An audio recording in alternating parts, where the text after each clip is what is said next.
Có nước mua gì đâu. Cùng những người đồng nghiệp của mình, Xuống thì bà đi anh đường mình bên đã tê. áp dụng bây giờ và cộng sức mình để tiếp tục cho mình thực hiện.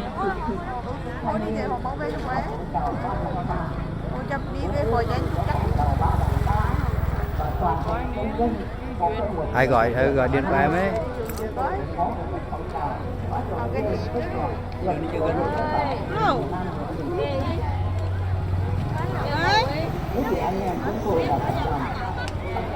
Chết á, hắn coi hắn có được quá nè.